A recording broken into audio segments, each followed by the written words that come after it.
C'est étonnant, non? Alors, il est temps d'écouter le réquisitoire du procureur, c'est-à-dire le cri de vengeance de la société envers l'accusé.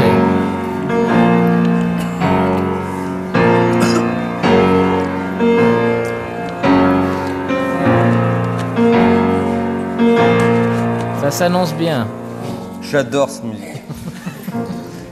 Monsieur le Président, Mesdames et Messieurs les jurés, public chéri, il est temps pour nous maintenant d'élever le débat.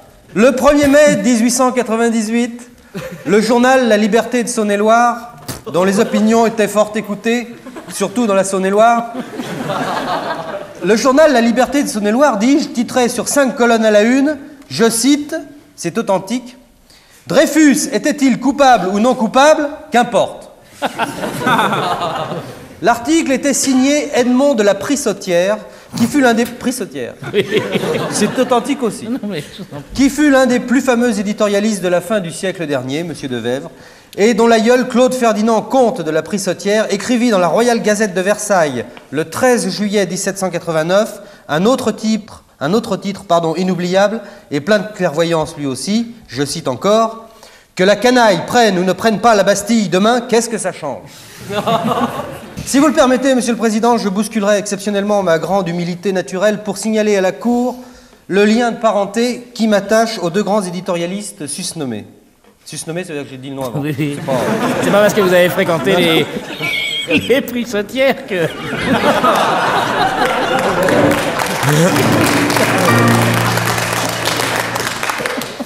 En effet, Mesdames et Messieurs les jurés, mon arbre généalogique a plus ou moins traîné dans les prissotières. Et je sens encore bouillir en moi le sang de mes aïeux. J'en profite d'ailleurs, puisque j'en suis aux confidences familiales, pour signaler à la Cour que j'ai un jeune frère, éditorialiste à Point de Vue Image du Monde, c'est vrai, le Journal des Altesses, et que c'est lui qui vient d'écrire le très bel éditorial intitulé « Que les 2/3 des enfants du monde crèvent de faim, qu'importe du moment que la comtesse de Paris va bien. » Mais peut-être vous demandez-vous où je veux en venir, Monsieur le Président. J'allais vous poser la question. Oui. À moins que mon propos ne vous endorme, Monsieur le Président. Je comprends que vous soyez épuisé après cette nuit passée chez Madame Claude. Eh bien, Monsieur le Président, Mesdames et Messieurs les jurés, si j'ai pris la liberté de vous imposer ce long préambule, c'était pour vous faire mettre le doigt où ça, je vous le demande. C'était pour vous préparer, à travers les courageuses prises de position précitées, à mieux entendre la mienne, qui est celle-ci. Patrick Devers est-il coupable ou non coupable? Qu'est-ce que ça peut foutre? Il se passe tout de même des choses plus importantes dans le monde au moment même où je vous parle, Mesdames et Messieurs les jurés.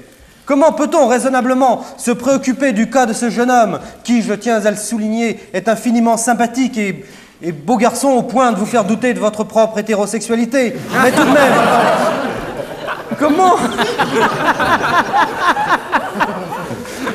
comment peut-on se pencher sérieusement, non je me penche plus, sur le cas judiciaire de Patrick Devers au moment même où des hommes, des femmes et des enfants sont sous-alimentés et que moi-même j'ai un petit creux? D'ailleurs, c'est pas étonnant.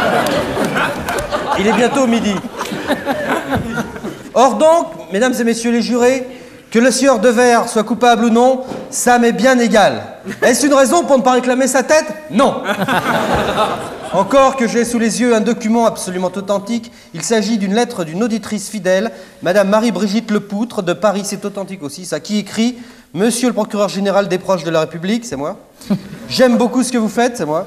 « Et j'apprécie fort l'extrême sévérité de vos réquisitoires, mais pourquoi réclamez-vous systématiquement la tête des accusés? Un peu plus de fantaisie, s'il vous plaît. »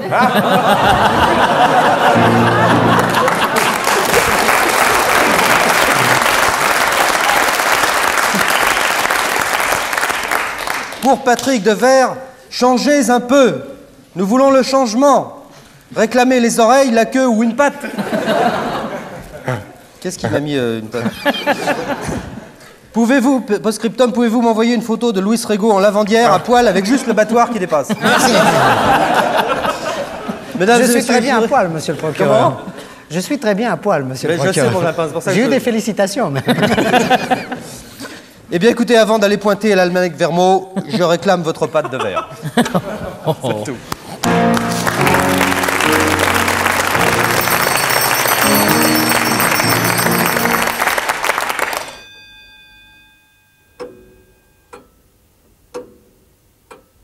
C'est étonnant, non?